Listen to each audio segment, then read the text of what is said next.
One day I go outside, Brian. I don't like to tell people this, and I don't know how you feel about this, but I tried cannabis, and it changed my life. Man, I'm telling you, man, I was an alcoholic. Tyson's a big fan, right? Man, I was a social alcoholic from 13 to 40. When I'm out, I'm drinking. If I'm out, we drink. Oh, let's have drinks, shots, whatever. If I'm out, I wasn't really a home drinker. Never really, here and there. I had a huge bar, when I made money, but I was never a home drinker. I'm not even the type of guy who would have a beer at home. I'd just be, if I go out, I'm putting down 2 6-packs, 3 6-packs, a bottle of Patron. I'm getting hammered.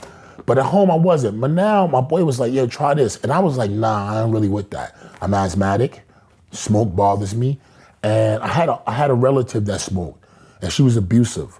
She was very abusive physically. And I think the smell of it always reminded me of those beatings, Right. Those unnecessary, that was for nothing.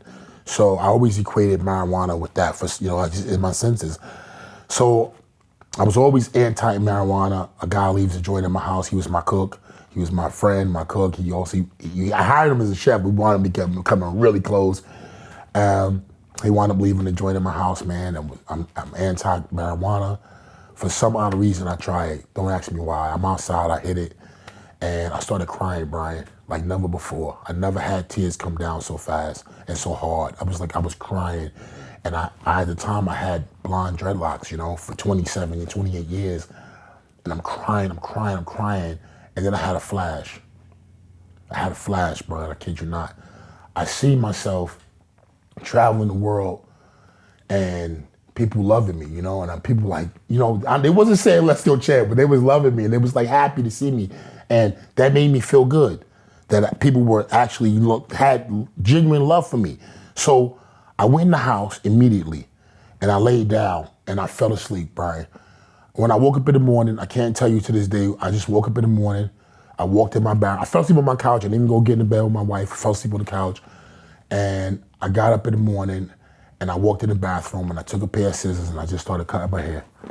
Without thinking about that I was gonna do that, I cut my hair and then I started looking for clippers to finish shaving the rest. And my wife, I walk out the bathroom, my wife sees me and she starts crying. Oh my God, he's gone crazy again.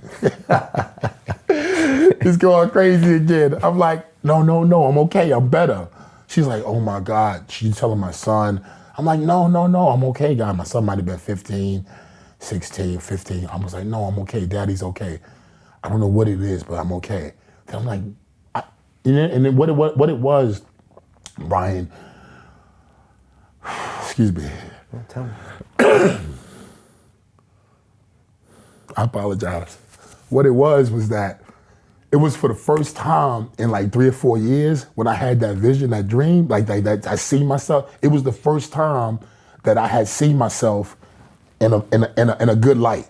You feel what I'm saying? Yeah. It was the first time that I had seen myself in a light where people was happy for me and I was happy for me. So.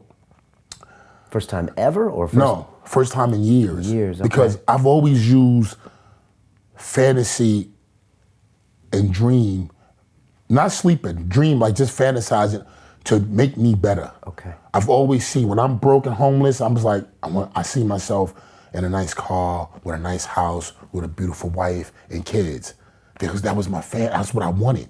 So I set that goal, I'm gonna make it so I could get this. I want to get clothes one day. I'm gonna have nice clothes so people don't see me and be like, look at him, My sneakers were always bummy. At a time, I didn't have good coats. It was, times it was cold, I didn't have good jackets. I was like, I'm gonna buy a nice jacket one day. Cold, nice stuff I'm gonna have. And that hurt me too, because I did everything I ever wanted to do. Everything I ever dreamed of, I did it.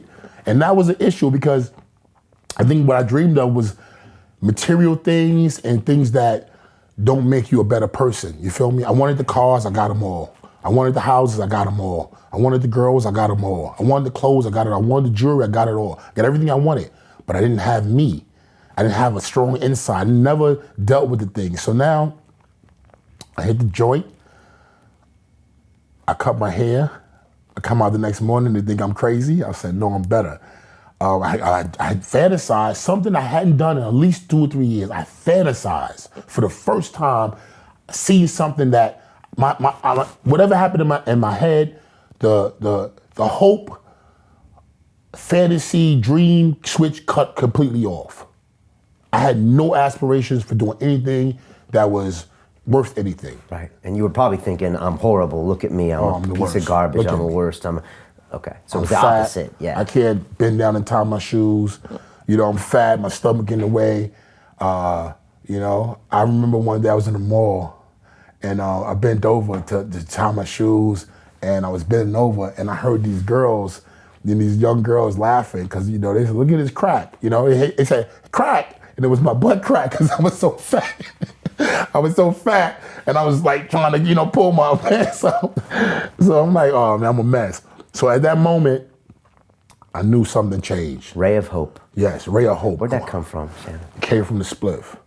So where did it really come from?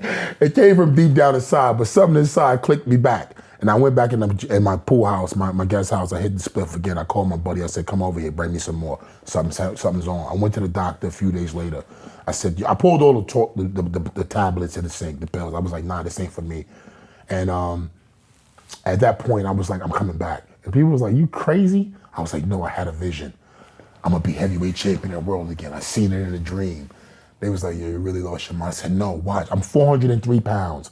So now I'm every day. I take my baby, I put in the stroller, and I'm walking, Brian. I'm walking around the neighborhood. People laughing at me. Oh, look at his fat ass. I'm like, okay, I'm still walking. I got a dream now. I set my mind on, I'm gonna do something. And then one day I tell people the story. It was no big thing. I was down. I was pushing myself forward, trying to walk, trying to make things happen. I'm back on the phones. I'm calling people. I'm like, hey, yo, managers. I'm getting people like, oh, you gotta be kidding me. And then one day I was sitting down. I had walked really far, and I was thinking about, you know, my whole life. And I looked at my little baby in the stroller, and I'm like, you know what? Get up and make this happen. I was tired. I wanted to quit. I was like, I'm tired of this. I don't know what's gonna happen. How do I lose 400 pounds? How do I get back to 225, 230? How? It's impossible. And I said, oh, let's go, champ. It's just that simple. And when I said let's go, champ, to get myself up, I kept saying it when I got let's go, champ. And the reason why I needed a mantra.